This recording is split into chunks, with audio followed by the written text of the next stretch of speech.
요한 장로는 초대교회의 거짓 이단들, 그러니까 하나님의 사랑을 왜곡시키는 그러한 거짓 이단들을 경계하도록 하기 위하여 이 서신서를 기록을 했다라고 했죠.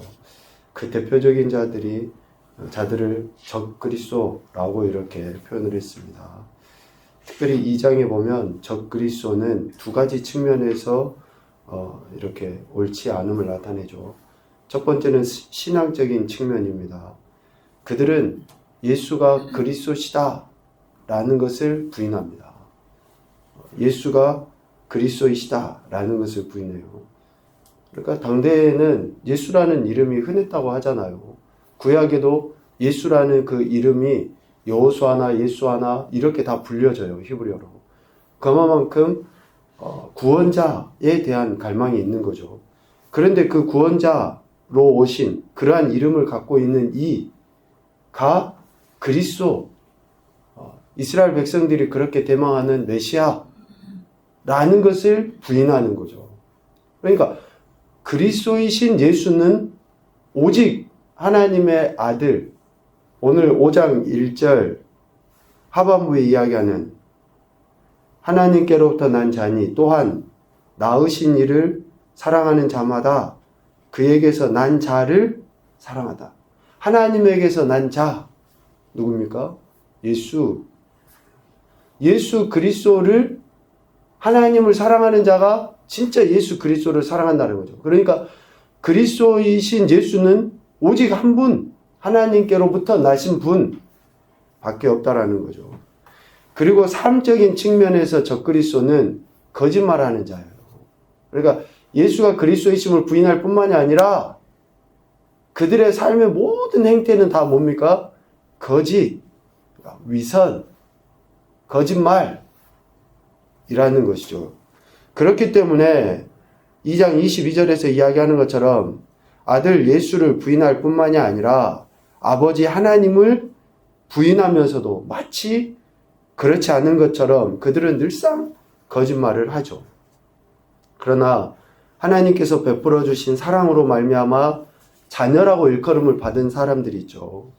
3장 1절에 이야기하는 것처럼 이들의 모습도 두 가지 측면입니다. 하나님의 자녀라고 일컬음을 받는 자들, 하나님의 놀라우신 사랑으로 인해 자녀가 된 자들의 모습도 첫째 신앙적인 측면에서는 예수 그리스도를 장래의 참 모습 그대로 볼 것을 소망합니다. 그러니까 완전한 구원자로 이 땅에 오실 예수 그리스도의 참 모습을 소망하며 살아가요. 이 땅에서는 그런 완전한 구원이 없죠. 지금 우리도 하나님이 의롭다고 인정은 해주시지만 우리가 지금 이 땅의 삶이 완전한 하나님 나라다, 예수 그리스도의 참 모습이다 라고 말할 수 없어요. 그런데 하나님의 자녀는 그러한 참 모습을 소망하면서 살아가죠. 그러니 환난이 있어도 인내하게 되고, 인내함 가운데서 이런 소망을 가지고 여전히 믿음의 길을 걸어가는 인생들인 것이죠. 그러니까 그들의 신앙적인 측면은 이러한 소망을 갖고 살아가고, 또 삶적인 측면은 3장 3절에 이야기하는 것처럼 어떻습니까? 2절과 3절 이하에 이야기하는 것처럼 그리스도의 깨끗하심과 같이 자기를 깨끗하게 해요. 적그리스도의 모습하고는 완전히 반대되죠. 거짓으로 늘 저들의 삶을 더럽혔던 그들과는 달리 날마다 진실됨으로 깨끗함으로 어때요? 자신들이 하나님의 자녀인 것을 나타내 보이는 거죠. 하나님의 자녀, 다른 게 없어요. 특별하지 않습니다. 외모가 달라졌습니까? 아니면 삶의 모습, 행태들? 아닙니다. 정말로 하나님의 사랑을 받은 자들의 삶의 모습은 이러한 신앙과 삶적인 측면에서 이전의 모습과는 그런 다름을 나타내는 거죠. 특히 하나님의 사랑을 받은 그런 자녀들의 삶의 모습과 행태는 어떠해야 된다고 권면합니까? 한 단어로 이야기하면 사랑이고요. 두 가지로 표현하면 이러한 사랑이에요. 첫째, 3장 18절. 말과 혀로만 사랑하지 말고 행함과 진실함으로 사랑해야 한다. 23절 계명 곧 하나님의 아들 예수 그리스도의 이름을 믿고 예수 그리스도께서 우리에게 주신 계명대로 서로 사랑해야 된다. 이것이 요한 장로가 하나님의 사랑을 받은 자들의 삶의 모습이라고 이야기합니다. 행함과 진실함으로 사랑해야 되고 또 계명을 우리에게 주신 대로 서로 사랑해야 돼요. 그러니까 예수님께서 주신 계명은 딱 하나죠. 새 계명을 너에게 준다. 그것은 사랑이다. 이렇게 이미 말씀하셨고 그 계명을 우리에게 주신 대로 살아가라 라고 이야기하는 겁니다. 이러한 사랑을 하는 자들 안에는 뭐가 없습니까? 4장 18절에서 이야기하는 것처럼 두려움이 없어요. 이러한 사랑을 하는 자, 행함과 진실함으로 살아가는 자. 누차 이야기하잖아요.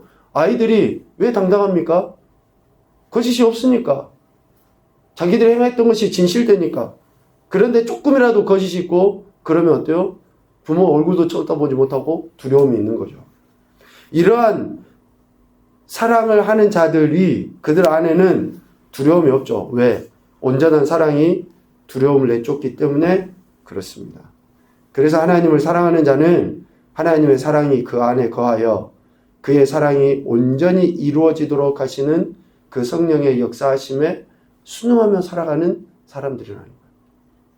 성령의 역사, 성령의 열매, 첫 번째가 뭡니까? 사랑이에요, 사랑. 그러니까 우리가 성령의 역사를 기대하면 뭘 하면 됩니까? 사랑하면 되는 거예요. 행함과 진실함으로 또 계명에 따라서 순종함으로 사랑할 때 두려움이 없을 뿐만이 아니라 성령의 역사, 성령의 열매를 맺어가게 되는 것이죠. 왜 이런 이야기를 요한 장로가 합니까? 4장 8절에 하나님은 사랑이시다. 하나님이 사랑이시기 때문에 지금 이 이야기를 하는 거예요. 그러니까 우리는 요한복음도 그렇고 요한 1, 2, 3서도 그렇고 요한 장로가 사랑이라는 단어를 많이 써서 요한 장로의 닉네임이 뭡니까? 사랑의 사도 이렇게 표현하잖아요. 근데 요한이 사랑을 많이 이야기해서 사랑의 사도가 아니라 실질적으로 하나님이 사랑이시다라는 것을 요한이 좀 더 깨닫고 명확하게 증거했기 때문에 그렇게 불리운 거예요. 요한이 사랑을 많이 베풀어서가 아닙니다. 오늘 우리가 구제하고 봉사하고 헌신하고 사랑을 나눈다고 해서 참 저 사람이 사랑이야. 그것은 그 공을 영광을 우리가 가로채는 거예요. 하나님이 나 같은 죄인을 사랑해 주셔서 하나님이 사랑이시기 때문에 이 사랑을 이야기를 하는 것이죠. 그래서 사랑을 받은 자, 곧 하나님께로부터 난 자마다 세상을 이긴다 라고 오늘 본문 5장에서 이야기합니다. 4절. 세상을 이기는 승리는 곧 믿음이다. 이 믿음은 다른 게 아닙니다. 하나님이 사랑이시라는 것을 믿는 거예요. 나 같은 죄인을 사랑하셔서 자녀 삼아 주신 그 사랑을 믿는 믿음이 어둡고 더럽고 추악하고 썩어진 혼란스러운 이 세대를 이기는 것이죠. 그래서 오늘 5장의 말씀은 이미 2장, 3장, 4장에 계속 반복되어졌던 이야기를 또 요한 장로가 집약해서 이야기를 합니다. 하나님께로 난 자는 사랑하는 삶을 살기 마련이다. 1절에 이야기하죠. 하나님께로 난 자는 예수께서 그리스도이심을 믿고 예수 그리스도를 믿는 자죠. 믿는 자. 그를 사랑하는 자라고 이야기합니다. 그래서 하나님에게서 난 자를 사랑하는 방법을 두 가지로 이야기합니다. 2절에. 첫째는 하나님을 사랑하는 거예요. 우리가 하나님을 진짜로 사랑하잖아요. 그러면 예수 그리스도를 사랑하게 돼 있어요. 예수님께서 바리새인과 서기관들을 왜 책망했습니까? 예수님을 믿지 않아요, 저들이.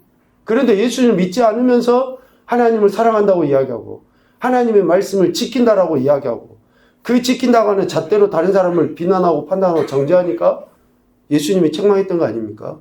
그런데 진짜 저들이 하나님을 사랑했으면 예수를 어떻게 저주하고 부인할 수 있습니까? 그래서 하나님에게서 난 자, 예수 그리스도를 사랑하는 방법은 하나님을 제대로 사랑하는 거예요. 그리고 또 하나는 하나님의 계명들을 제대로 지키는 겁니다. 형식적으로 지키는 거 아니에요. 남들 눈치 보면서 지킨다? 아니요. 남들 앞에 보이기 위해서 지킨다? 아닙니다. 정말 나 같은 죄인을 사랑해 주신 그 하나님의 사랑의 메시지를 내 마음판에 새기고 지키는 그러한 계명을 지키는 것, 이것이 바로 하나님에게서 난 자를 사랑하는 것이라고 이야기합니다. 여기서 하나님에게서 난 자가 예수 그리스도이신데 2절 말씀으로 또 표현을 해보면 2절 말씀으로 표현해보면 하나님으로부터 난 하나님의 자녀들, 오늘 우리 성도들을 있죠. 그럼 우리 성도들을 사랑하는 방법은 뭔가? 여러분 이 말씀 좀 주의 깊게 잘 들으셨으면 좋겠습니다. 우리가 성도들을 사랑하는 방법을 세상 사람들이 이야기하는 방법으로 생각을 해서는 안 됩니다. 물론 그러한 것들도 전혀 필요치 않다라고는 말할 수 없어요. 그런데 우선이 돼야 되는 것은 뭡니까? 2절 우리가 하나님을 사랑하고 그의 계명들을 지킬 때에 이로써 우리가 하나님의 자녀를 사랑하는 줄을 아느니라. 분명하게 요한 장로는 우리가 성도들 간의 사랑, 믿음의 지체들 간의 사랑, 믿음의 지체들 간의 교제, 나눔, 헌신을 뭘로 지금 이야기하고 있습니까? 우리가 앞서 이야기한 것 같이 하나님을 제대로 사랑하고 우리가 하나님께서 하신 그 계명 말씀들을 제대로 지키는 것이 결국은 내 형제를 믿음의 지체를 사랑하는 것이라고 분명하게 이야기합니다. 세상 사람들과 같이 그러한 삶의 사랑을 이야기하는 게 아닙니다. 그래서 우리가 내가 정말로 예수님을 제대로 믿고 똑바로 믿고 살아가잖아요. 그러면 그것이 다른 성도들에게 은혜와 덕과 유익을 끼치고 사랑을 끼치는 모습이에요.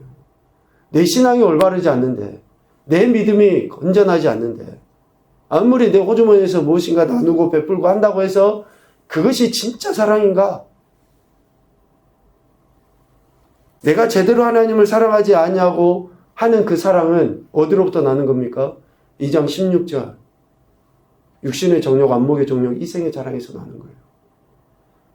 나는 이런 사람이야 라고 드러내는 것밖에 되지 않습니다. 첫째도 하나님을 제대로 사랑하는 거고, 또 첫째도 하나님의 말씀을 제대로 우리가 순종하는 것이어야지만이 예수 그리스도에 대한 온전한 사랑뿐만이 아니라 하나님의 자녀된 성도들을 제대로 사랑하는 것이라고 이야기합니다. 이러한 말씀으로 요한 장로는 이야기하면서 우리의 믿음을 이야기합니다. 세상을 이기는 우리의 믿음은 예수께서 하나님의 아들이심을 믿는 믿음이라고 이야기했습니다. 그래서 예수께서 하나님의 아들이심을 증언하는 이가 셋이라고 이야기하죠. 6절부터 8절까지 진리의 성령과 물과 피입니다. 그런데 이들은 합하여 하나다라고 이야기합니다. 물은 예수님께서 세례 요한으로부터 받으신 물세례를 이야기하죠. 그래서 실질적으로 예수님이 세례 받으심으로 말미암아 하늘에서 음성이 들리죠. 내 사랑하는 아들로 내 기뻐하는 자다 라고 하나님께서 공식적으로 이제 모든 인생들에게 선포하십니다. 증언하시는 거예요. 피이죠. 예수님께서 십자가에서 대속해서 흘리신 보혈을 이야기합니다. 그럴 때 모든 주변에 있는 무리들이 이야기하죠. 이가 정말 하나님의 아들이시다 라고 이야기하고 그러한 증거를 나타내 보죠. 마지막 성령입니다. 진리의 영. 진리의 영이신 성령님이 오셔서 하시는 일은 뭡니까? 바로 예수님의 존재와 사역에 대한 증거예요. 그래서 이 셋이 예수 그리스도에 대해서 증거하시고 결국 이 셋은 하나라고 이야기합니다. 이러한 증언에 의해서 하나님의 아들로서 예수 그리스도에 대한 믿음이, 그러니까 이러한 증언을 믿고 그렇게 하는 자들이 세상을 이긴다라는 거죠. 특별히 진리의 성령 하나님께서 믿는 자 안에서 증거하고 있기 때문에 하나님을 믿지 않는 자는 10절 말씀처럼 하나님을 거짓말하는 자로 만들 뿐입니다. 성령 하나님이 그렇게 하는데 하나님을 믿지 않아요. 그럼 그것은 하나님이 거짓말하는 자라고밖에 여기지 않는다라는 거죠. 그래서 물과 피와 성령의 증거를 통해 예수 그리스도를 믿는 자는 영생을 얻게 됩니다. 그 영생은 물과 피와 성령이 증거한 예수 그리스도 안에 있기 때문에 예수 그리스도를 믿지 않으면 아무리 한다 할지라도 영생을 얻지 못합니다. 그래서 12절 아들이 있는 자에게는 생명이 있고 하나님의 아들이 없는 자에게는 생명이 없습니다. 그래서 오직 우리에게 영생, 생명은 예수 그리스도로 말미암아 우리에게 주신 선물이라는 것을 성경은 계속 이야기합니다. 오늘 말씀 통해 교훈을 생각해 봅니다. 첫째, 하나님을 사랑하는 것은 말씀에 대한 순종으로 할 수 있다. 말씀에 대한 순종으로. 창세기 3장에 아담과 하와의 범죄는 뭐에 대한 범죄입니까? 말씀을 거역한 범죄예요. 하나님이 말씀하신 것에 대한 불순종. 하나님을 사랑한다고 하는 것은 말씀에 대한 순종으로 알 수 있습니다. 둘째, 하나님을 사랑하고 말씀에 순종하는 것이 곧 형제를 사랑하는 것이다. 오늘 강조해서 같이 이야기를 나눴습니다. 정말로 형제를 사랑하는 것은 하나님을 제대로 사랑하고 하나님 말씀에 우리가 제대로 순종할 때입니다. 셋째, 예수님을 믿는 믿음이 세상을 이기게 한다. 정말로 우리의 이 믿음이 진실된지 다시 한번 점검을 해봐야 될 그런 시기이고 또 오늘의 이런 말씀을 우리에게 주신 기회가 아닌가라는 생각을 합니다. 오늘 말씀 통해서 저와 여러분에게 각자에게 주신 말씀을 마음판에 새기고 오늘도 하나님의 영광을 위해 참 믿음으로 나가는 귀하고 복된 한날이 되시기를 주님의 이름으로 축복합니다. 아멘.